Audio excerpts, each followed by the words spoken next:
Hello दोस्तों, कैसे हैं आप सभी। तो उम्मीद है आप सभी बहुत अच्छे होंगे। मैं भी ठीक हूँ फ्रेंड्स। तो मैं निशा आप सभी का स्वागत करती हूँ अपने एक और न्यू ब्लॉग में। तो फ्रेंड्स, आज की वीडियो काफ़ी यूज़फुल होने वाली है और वीडियो को लास्ट तक देखिएगा। आप लोगों के काफ़ी ज़्यादा काम की है। तो फ्रेंड्स, आज की वीडियो का थंबनेल भी टॉपिक भी बहुत अच्छा है कि अगर हम हाउसवाइफ को ना 2026 में जो 2025 जा रहा है ना, जो हुआ सो हुआ, उसे भूलो, आगे की सोचो। अगर आपको 2026 में सक्सेस होना है, सफल होना है, बिजनेस वुमन बनना है, आत्मनिर्भर बनना है, तो ये बिजनेस बहुत ही ज़्यादा बेस्ट है आपके लिए। और इससे बेस्ट कुछ भी नहीं है। मतलब मेरे कहने का मतलब, इससे बेटर कोई बिजनेस नहीं है हम जैसे हाउसवाइफ के लिए, क्योंकि मैं भी वही काम करती हूँ और इसीलिए आप लोगों से बोल रही हूँ पूरे विश्वास के साथ कि इससे बेटर कोई भी नहीं है बिजनेस हम हाउसवाइफ के लिए। क्योंकि अगर हम कोई भी काम दूसरा करेंगे ना, तो हम मैनेज बिल्कुल भी नहीं कर पाएंगे। लेकिन इस बिजनेस को शुरू करके एक हाउसवाइफ घर बैठे, वो भी बिल्कुल फ्री में, बिना पैसे लगाए, बिना इन्वेस्टमेंट किए, वो बहुत अच्छे पैसे कमा सकती है और अपना घर भी चला सकती है, घर भी संभाल सकती है और आत्मनिर्भर भी बन सकती है। तो फ्रेंड्स, मैं ना एक हाउसवाइफ हूँ और मुझे पता है हाउसवाइफ की कितनी जिम्मेदारियाँ होती हैं। तो मुझे मालूम है कि हम बहनें जो हैं ना, हम औरतें जो हैं बाहर जाकर कुछ नहीं कर सकती हैं, क्योंकि हमें घर देखना बहुत ही ज़्यादा ज़रूरी होता है। तो फ्रेंड्स, मेरे पास भी बहुत सारे काम होते हैं, लेकिन मैं पैसे कमाने के लिए किस तरह से टाइम निकालती हूँ और कैसे कमाती हूँ पैसे, कितनी मेहनत से, वो मैं ब्लॉग में आप लोगों के साथ शेयर करूँगी। तो आप लोग ब्लॉग में बने रहिएगा। तो फ्रेंड्स, यहाँ पर ये वीडियो है कल की, और कल मैं जो है सारा दिन बहुत ज़्यादा बिजी थी और मैं बहुत ज़्यादा दुखी भी हो गई थी कल के दिन, और मुझे रोना भी आने लगा था। शाम, सच बता रही हूँ मैं आप लोगों को। तो चलिए बताती हूँ क्या बात हो गई थी कल। और साथ में आप लोग ये भी ध्यान दीजिएगा कि इतना कुछ करके मैं पैसे कमाने के लिए टाइम कैसे निकालती हूँ, क्योंकि मुझे मालूम है पैसे कमाना बहुत ज़्यादा ज़रूरी है। इस वजह से आप भी देखिए कि मैं पैसे कैसे कमाती हूँ। बहुत काम होते हैं मेरे पास, लेकिन मैनेज कर लेती हूँ। तो फ्रेंड्स, कल का टाइम था, आप लोगों ने अभी स्टार्टिंग में देखा हमारी सासू अम्मा का, तो वो था लगभग 12 के बाद की वीडियो थी। उसके पहले मैंने सुबह सब कुछ घर का काम फिनिश किया था, बच्चों को स्कूल भेजा था। उसके बाद जो है अम्मा ने जो है पूरा गंद फैला रखा था। मतलब उनकी हालत आप लोग जानते ही हैं, जो ब्लॉग मेरे देखते हैं डेली। मुझे रिपीट करने में थोड़ा कम अच्छा लग रहा है, और इस वजह से मैंने कल की वीडियो भी नहीं बनाई थी साफ़ सफाई की। और इस वजह से मैं आप लोगों को ऐसे बता रही हूँ कि जो मैं डेली मतलब पिछले ब्लॉग में आप लोग देख चुके हैं, मैं अम्मा की कितनी साफ़ सफाई मुझे करनी पड़ती है, लेटरिन साफ़ करना पड़ता है। तो कल तो बहुत ज़्यादा हो गया था। तो मैं उसके बाद बच्चों को स्कूल भेजने के बाद उसी में लग गई थी। कथरी, खटिया, पल्ली चारों तरफ फेंकी थी, जो मैं चारों तरफ सफाई की, नहलाई धुलाई, उनको लाकर फिर बिठाई। फिर मैंने धूप में सारा कुछ डाला, तो उनको खाना दिया, खाना खाई। उसके बाद फिर मैंने सोचा चलो इनकी कंघी उंघी कर देती हूँ, आराम से ये बैठेंगी, फिर मैं अपने काम में लुक जाऊंगी। क्योंकि मेरे पास ना सिलाई का काम पड़ा हुआ है, करवा के पहले का था, जो मतलब किसी के एक दो थे ना, तो मैंने उनके एक एक सिल के दे दिए थे और बाकी रख लिए थे। मैं कहा बाद में सिलूंगी। तो वो सारे कपड़े मेरे को सिलने हैं, तो मैं कहा चलो अपने काम पे लग जाती हूँ। फिर मैं वही करने लगी। यहाँ पर जो है खाना वाना भी मैं खा चुकी थी, मतलब साफ़ सफाई करने के बाद, नहलाने धुलाने के बाद उनको भी दी, मैं भी खाई। उसके बाद मैं कटिंग करने में लग गई थी यहाँ पे। तो कटिंग कर रही थी तो फिर फ़ोन आ गया था बैंक से। तो उन्होंने बोला कि समूह की जो साथ में मीटिंग होती है ना, तो सभी बहनों की पिक्चर खींच के उनके पास भेजना है, क्योंकि सीसीएल में ज़रूरत पड़ रही थी। तो वही, और उन्होंने हमको कल के लिए बुलाया भी है कि कल आ जाना, साइन करना है, क्योंकि सीसीएल का फॉर्म पास हो गया है। तो इस तरह से फिर मैं कटिंग करने के बाद ना बहनों को फ़ोन करके बुलाई। फिर मैंने समूह में बिठाकर सबको फ़ोटो खींची। उसके बाद वहाँ पर बैंक में भेजा। फिर कल हम लोगों को जाना भी है बैंक, मतलब आज जाना है, आज मैं वॉइस ओवर कर रही हूँ। तो इस तरह से फ्रेंड्स फिर उसके बाद मैं जैसे ही यहाँ पर जब हमारी कटिंग पूरी हो गई तो मतलब बाजू में थोड़ी कपड़े कम पड़ रहे थे, तो मैं उसके बाद मशीन पे बैठी और मैं कहा बाजू जॉइन करके इस बाजू भी कटिंग कर लेती हूँ, क्योंकि यहाँ पर मैंने सिर्फ ब्लाउज कटिंग किया था, बाजू नहीं किया। तो जब मैं बाजू कटिंग करने के लिए मशीन पर बैठी थी, कर ही रही थी अपना काम, तभी अम्मा को मैंने सामने ही बिठा रखा था चारपाई पे।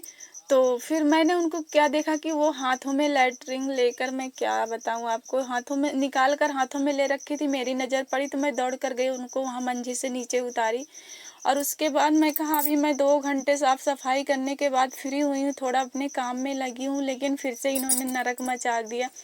तो मैं बहुत ज़्यादा दुखी हुई, फिर जान लो समझ लो मैं क्या ही बताऊँ, मैं बहुत ज़्यादा परेशान होती हूँ। इनकी साफ़ सफाई में मुझे घंटों लग जाते हैं और कभी-कभी 2-3 बार हो जाता है वही काम ना, तो मैं बहुत ज़्यादा परेशान हो जाती हूँ। सच में मैं दुखी हो जाती हूँ। कल तो बहुत ज़्यादा मुझे रोना भी आने लगा था।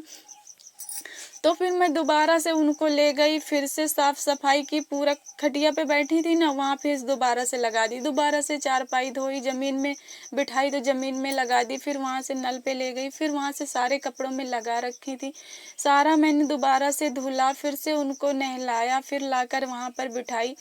और खाना 24 घंटे मांगती रहती हैं, खा के उठेंगी 10-20 मिनट के बाद फिर से खाना मांगती रहती हैं। जो यहीं दुकान पे रहती हैं, जो भी आता है देखता रहता है, सोचता होगा कि ये बुढ़िया को खाना देती नहीं होगी जब भी सारा दिन मांगती रहती है। लेकिन सच तो ये है, खा के उठेंगी 10 मिनट बाद फिर से खाना मांगने लगती हैं, सारा दिन खाना मांगती हैं, पता नहीं इनको कौन सी बीमारी हो गई है। मैं सच में बहुत ज़्यादा दुखी हो गई हूँ, मेरा कोई काम हो नहीं पा रहा है। इस समय हमारा सारा धान पक चुका है और हस्बैंड जी रोज़ बोलते हैं धनवा कब कटी, सब गिर जाता है। अब मैं सोचती हूँ जल्दी जल्दी ब्लाउज का काम ख़त्म कर लेती हूँ, जो पहले से लेके रखी हूँ, फिर धान काटूंगी। तो इस वजह से ना मैं टाइम ही नहीं पाती हूँ सिलाई करने के लिए। लेकिन मुझे मालूम है मुझे इतने कपड़े सिलने हैं, मुझे पैसे की ज़रूरत रहती है, तो मैं अपना सिलाई का काम ख़त्म करूँगी जब भी मैं धान पर जाऊँगी काटने के लिए। मैं कहा 1-2 दिन में ख़त्म कर लूँगी। लेकिन अम्मा के काम के चक्कर में ना मैं सिल ही नहीं पाती हूँ, फिर इधर-उधर की दुकान तो है ही, उसे देखना ही पड़ता है। तो मुझे इतने सारे काम करते-करते फिर मैं यहाँ पर ना शाम को बैठी थी सिलाई करने के लिए। तो यहाँ पर मैं सिलाई कर ही रही थी, फिर हमारी मशीन पता नहीं क्या हो गया, चल नहीं रही थी। फिर मैं उसको खोली, उसके बाद उसको ठीक करी, फिर उसके बाद जो है मैं सिली। तो मैं बहुत पूरा ब्लाउज कंप्लीट कर भी नहीं पाई, बस ये बैक नेक पर मैंने डिज़ाइन डाला था, तो मोती इसमें कपड़े कम पड़ रहे थे। ये ब्लाउज का पीस है, हमारी दुकान से लिया था 80 सेंटीमीटर का, तो इसको मेरे को ही दिया था सिलने के लिए। तो इस तरह से जो है मैं ही बना रही थी, तो इस पे डिज़ाइन मुझे कोई और डालना था, लेकिन उसके लिए कपड़े कम नहीं पड़ रहे थे, तो मैंने ये वाली डिज़ाइन डाली थी, उस पे मोती लगा दी, फिर लेस लगा दिया, ये भी थोड़ा अच्छा लग रहा था।